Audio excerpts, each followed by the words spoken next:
13 anos. A Promotoria de Justiça de Santana, em São Paulo, obteve liminar do Juízo da Infância e da Juventude que proíbe shows de MC Pedrinho no Brasil, sob pena de multa de R$50 mil por apresentação. A Vara da Infância e da Juventude determinou a retirada de todo o conteúdo relacionado ao MC das redes sociais. Pedrinho tem mais de 600 mil fãs no Facebook e 35 milhões de visualizações no YouTube. Com funks como Dom Dom Dom, ele faz até 20 shows por mês. Ele começou a chamar a atenção com um funk pesadão, com letras cheias de palavrões. Após críticas, começou a mudar o estilo com letras menos pesadas. A Justiça solicitou ao Conselho Nacional dos Direitos da Criança, o CONANDA, a comunicação da decisão a todos os cerca de 5.700 conselhos tutelares no Brasil para que efetuem a fiscalização. Segundo ela, o caso se trata de violação do Estatuto da Criança e do Adolescente. Segundo a ação, os shows do MC Pedrinho violam a Constituição Federal, o Estatuto da Criança e do Adolescente e a Convenção da ONU sobre os Direitos da Criança, notadamente pelo conteúdo das canções que interpreta, com alto teor de erotismo, pornografia e palavras de baixo calão, incompatíveis com a condição peculiar de pessoa em desenvolvimento. O Ministério Público intimará todas as empresas que mantêm anúncios publicitários com os conteúdos dos vídeos, áudios e escritos relacionados às músicas do MC Pedrinho. As empresas terão que prestar esclarecimentos sobre a associação de seus produtos e serviços a materiais de caráter pornográfico envolvendo o adolescente. Nós já debatemos um tema semelhante há pouco tempo aqui, que foi da menina de 9 anos, se eu não me engano, a MC Melody. E na época foi debatido que ela não era a única que estava nessa situação. E é interessante porque esse MC Pedrinho ele já está há algum tempo aí na mídia e achei que demorou um pouquinho. Eu queria ouvir a opinião de vocês sobre essa questão, porque esse garoto tem 13 anos. Laura? Olha, gente que teve uma educação diferente, né, fica estarrecido com algumas situações. A gente vê que essa questão dos bailes funks realmente agrega muita situação que não é compatível para o adolescente, na verdade, né? Eu acho que o adolescente precisava buscar mais ensinamentos.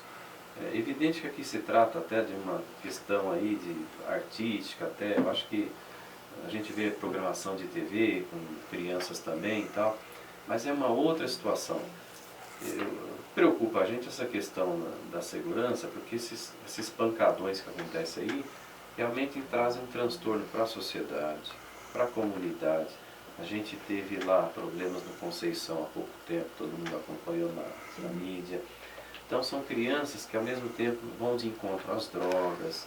Então é muito ruim essa situação.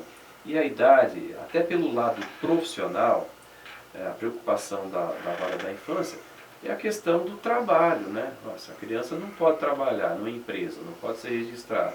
Ela aí deve ter alguém por trás dela, um empresário que está fazendo essa exploração também comercial. Né? Pode ser bonito isso, a família gostar, porque só 13 anos, fazendo sucesso, mas a gente tem que ver o outro lado, né? Nós temos direitos, mas temos deveres também. Né? E é muito complexo essa situação. Eu acho que ele realmente devia estar estudando, né? E no momento propício, podendo ver qual é a habilidade dele na música e tal, mas eu sou contra essa situação, esses bailes, principalmente em questões muito abertas, tal. Acho que tudo tem um local para acontecer de forma mais ordeira.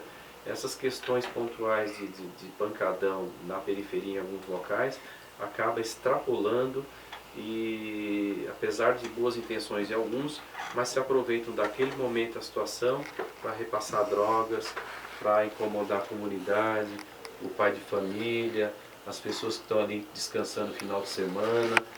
Então é uma situação bastante complexa e acho que o Conselho Tutelar tem aí uma missão árdua pela frente.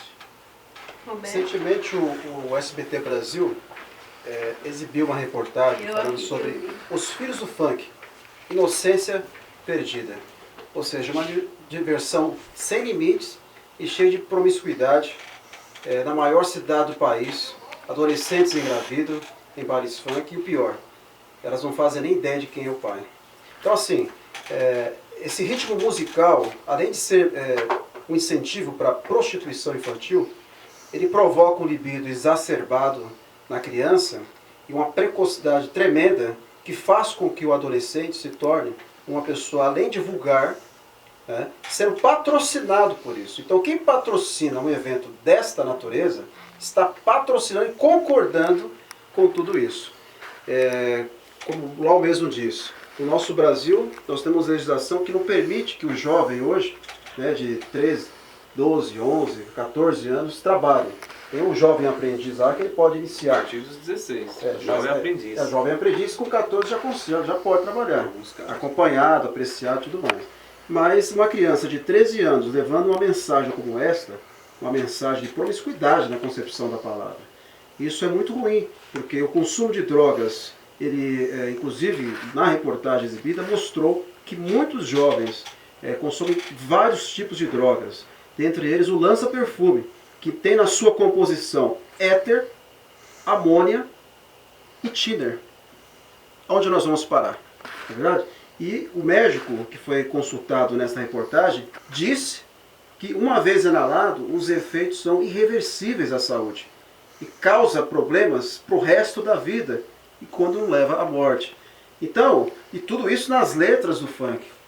No Rio de Janeiro, por exemplo, temos vários MCs lá que incentivam, evidentemente, o consumo e a violência contra a polícia, que já é execrada. Todos os dias morrem policiais a trabalho, trabalhando, e são vítimas do tráfico de drogas, devido inclusive ao próprio envolvimento de alguns e à corrupção na concepção da palavra. É só assistir o Tropa de Elite 2 que você vai enxergar com naturalidade o que acontece.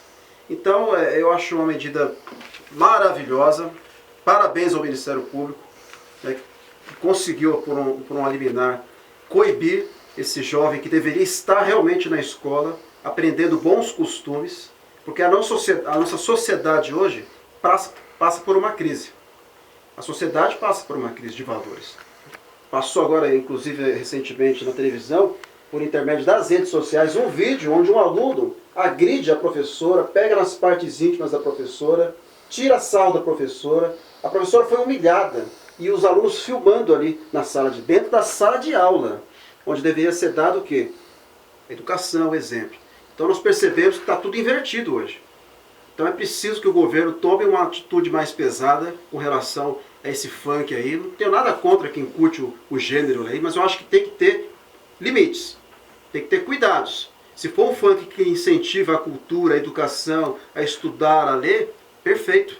Assim que tem que ser. Agora, um funk cantado por um menor de idade, trazendo letras que incentivam a prostituição, ao uso de drogas, ao uso do capitalismo exagerado. Como é que uma criança pode ter carros valendo mais de 100 mil reais? É inconcebível. Está provocando na criança uma vontade de consumo exagerado. E ele não tem condições de ter carro ainda. Com mulheres seminuas, algumas delas até nuas, uma criança de 13 anos, quer dizer, então é realmente preocupante. Tem que ter medidas severas, coibir essa ser-vergonhice. Isso é uma ser-vergonhice na concepção da palavra. Não pode existir um negócio como esse num país que já está totalmente desordenado.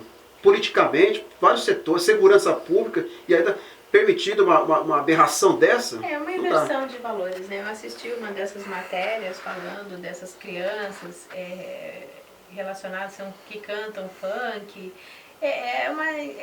Foi uma reportagem bem interessante, porque filmaram a família, o convívio familiar, e ali você percebe que eles estão já sustentando a família, e a mãe falando, olha, eu nem escuto as músicas, porque aqui dentro eu não admito que ele fale o que ele coloca nas músicas, então aqui dentro ele não pode falar palavrão, não pode... Então, mas mesmo assim, apoiando essa situação. E o que mais me chamou a atenção é que um deles, agora eu não me lembro qual dos dois, não sei se foi o MC Pedrinho ou aquele outro Pikachu, eu acho que é esse, um dos dois, mostrou a rotina dele, ele indo para um show na madrugada, durante a semana, no dia seguinte ele tinha aula, então mostrando ele indo para o show, ele era a última apresentação da Casa Noturna em que ele ia se apresentar, e ele já, assim, mostraram os bastidores, então ele meio com carinha de sono, no canto, assim, aguardando o horário da apresentação dele, que seria a final, a última, apresentou, saiu de lá, já foi para casa para se trocar e para ir para a escola.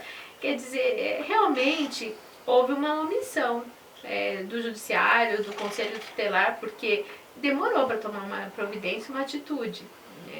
Eu acho assim, é impressionante, porque pegam tanto no pé assim com relação a essa legislação do proibido trabalho infantil, e numa situação como essa é considerado o quê? E até uma exploração muitas vezes, porque como o Lauber colocou, tem um empresário, tem gente lucrando com isso. Com certeza. 13h40, quero registrar aqui algumas ligações. O Aquino Antônio de Souza, do Jardim Santo Antônio, ele quer saber se os políticos de Osasco têm coragem de levar um parente nos hospitais públicos. Ele faz uma pergunta geral aqui. Olha, eu vou dizer, meu Aquino, está muito complicado. Eu tenho acompanhado algumas situações, porque como eu fui vereadora aqui na cidade, as pessoas às vezes entram em contato com a gente, solicitando algum tipo de orientação, e a gente observa que realmente a situação está caótica. Né? Aqui não está. Agora, inclusive, hoje nós estávamos conversando antes de começarmos aqui a mesa redonda, porque o Roberto passou por uma situação familiar. Se você quiser falar, fique à vontade. É o Aquino, né? É o Aquino Antônio de Souza. Aquino, um grande abraço, tá? Que Deus abençoe a sua vida. A sua pergunta é muito pertinente. Eu tenho certeza absoluta que nenhum político de Osasco e nenhum cidadão tem coragem de levar o seu ente querido, ou o seu parente, melhor dizendo, o seu parente, o seu amigo, num hospital público de Osasco. Por quê? Porque hoje a saúde de Osasco, lamentavelmente, está sucateada, falida. Eu passei por uma experiência dos impostos mais caros do Brasil, vale ressaltar. E eu precisei de um pronto-socorro, de um hospital, e não consegui. Eu tive que levar minha mãe no município vizinho aqui de Barueri. E lá ela foi atendida, foi muito bem acolhida, mas em Osasco não consegui. Então assim, é uma situação muito calamitosa, preocupante. Espero que com essa terceirização que aconteceu agora recente no Hospital Antônio Giglio, em um prazo aí de 60 a 90 dias, eles consigam resolver esse caos que se encontra a saúde pública de Osasco. É um problema de gestão pública que já não vem de hoje. Então é preciso que realmente as autoridades aí, o prefeito, né, a Câmara Municipal, se empenhem para que melhore, porque o município já não aguenta mais. Já está de saco cheio de tanto descaso, e quantos munícipes ainda, né, morrerão ali naquele verdadeiro matadouro, porque o Antônio Gil virou ali um açougue. Foi para lá, pode preparar a documentação para levar para o cemitério, que inclusive está abandonado também, né? Santo Antônio de Girassóis está literalmente abandonados. Então é muito preocupante, a cidade de Osasco não merecia passar por isso, uma cidade carregada aí quase 40 bilhões de reais por ano, deveria ser uma referência em saúde como era no passado, e hoje não é mais, lamentavelmente. Lau? Olha, é lamentável, mas a grande parte da maioria da população osasquense que não dispõe de governo médico não tem outra alternativa. Né? Não tem outra alternativa a não ser recorrer ao pronto-socorro, ao hospital da sua cidade. E agora que a Fundação ABC, que é uma OS que está administrando o Hospital Antônio Giglio, a gente deve analisar aí nos próximos dias, acho que 90 dias é um prazo razoável para analisar se melhorou essa situação ou não. Porque se for uma iniciativa positiva. De um contrato de mais de 100 milhões de reais, né, do ano, então eu acredito que possamos tentar entender e acreditar que isso possa melhorar. Porque senão, aí imagine como que não vai ser, se depois de tudo isso a gente não vê uma progressão na área da saúde de Osasco, porque Osasco dispõe de uma estrutura razoável, basta fazer funcionar. Então vamos ver se agora com essa nova OS melhora um pouco a condição do atendimento na rede pública de saúde do nosso município. Tem aqui uma outra participação de um outro ouvinte, o Aloysio de Carapicuíba. Eu acho que ele está fazendo a pergunta relacionada ao primeiro tema, porque chegou, nós estávamos debatendo já o segundo tema e eu não quis interromper, chegou o comentário dele aqui. Ele quer saber dos debatedores, já que são contra isso ou aquilo, qual é a solução? Pois ser contra por ser contra simplesmente não leva a lugar nenhum, tem que ter propostas. Então tá aqui o comentário do Aloísio de Carapicuíba. Eu acho que, eu não sei, eu não tenho colocado contra isso ou aquilo aqui. Eu acho que a gente está comentando uma condição de ocorrências no município, como por exemplo da saúde, nós falamos da segurança, não criticamos nenhuma autoridade, mas a situação que acontece no dia a dia. Agora, a alternativa, a gente sabe o que falta em Osasco é médico, né? Os médicos, por que não fica médico aqui? Quando a gente fala de Osasco, tem muitos outros locais também. Não é exclusividade. Não é exclusividade. A gente fala onde a gente convive, né? Cada sociedade tem um local. É a referência que nós temos. Então é a nossa referência. Então eu acredito que quando os médicos tiverem interesse em trabalhar e tranquilidade de ter estrutura para trabalhar em determinado local, ele vai trabalhar. Agora, as autoridades que têm o seu orçamento, a sua condição, a sua pasta, e o secretário tem que tentar viabilizar condições reais de um bom atendimento, no mínimo possível, para a população não sofrer ainda mais no dia a dia. Com relação ao primeiro tema, eu sou a favor do voto distrital misto, mas tem que ser discutido. Não adianta ser votado e passado assim no empurrão. Tem que ter debate. Primeiro ponto. E com relação ao segundo tema, ser contra. A gente é contra a falta de gestão pública que acontece hoje na cidade de Osasco. E não é de hoje, né? A cidade já vem de um governo do continuismo. Então, não planejou a cidade. Não planejou. Aliás, dá uma informação. Osasco tem mais de 300 mil famílias. Mais de 300 mil famílias que não pagam impostos. Nós temos hoje a região norte da cidade literalmente invadida. E agora, na próxima semana, nós teremos uma desocupação do Mandela, que ali tem mais de 5 mil famílias que utilizam todo o serviço público da cidade. Vai no médico, usa o transporte público, né? Se tem carro, usa a malha viária, ou seja, então nós temos uma sociedade hoje desproporcional. Como é que você vai conseguir atender essa grande demanda de pessoas vindas de maneira irregular? Não sou contra a habitação, pelo contrário. Não pode permitir que as pessoas invadam esses locais que são de pessoas privadas. E, inclusive, no Açucará, por exemplo, que é uma área de preservação ambiental, né, que é uma área invadida, que já acabaram com vários mananciais, com minas de água ali, né, que é uma área que deveria ser fiscalizada também, nós temos ali mais de 20 mil famílias, que inclusive tem invasões todos os dias. Né? Eu moro muito próximo de lá e passo quase todos os dias. Todos os dias tem invasão no Açucará. Todos os dias. No Açucará, Morro do Socó e aquela região toda. Aí essas pessoas vêm de onde? Vêm de todos os lugares. Vêm do norte, vêm do nordeste, vêm do sudeste, porque eles não querem pagar impostos. Simples assim. Muitos acabam vindo por necessidade, não vamos generalizar. Tem pessoas que precisam de uma casa. Outras acabam vindo por influência de alguns. E acabam vindo de maneira desproporcional e acabam acarretando essa situação que nós estamos vivendo hoje. Se a cidade não foi planejada para atender essa grande demanda, Lau, como é que vai ficar?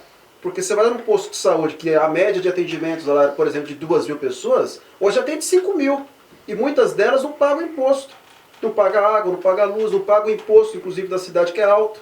E vai querer utilizar o serviço. Então, a prefeitura tem o dever e a responsabilidade de fiscalizar o município e preparar para que essa grande demanda, essa grande invasão de pessoas não ocorra desproporcionalmente, porque aí acarreta em todo esse prejuízo que nós estamos passando aqui. Quero registrar aqui a ligação da Silvanete Santos, do Munhoz Júnior, querendo participar do sorteio. Já está participando, viu, Silvanete? Obrigada pela ligação. E rapidamente, nós temos poucos minutos, mas vamos entrar aqui no último tema.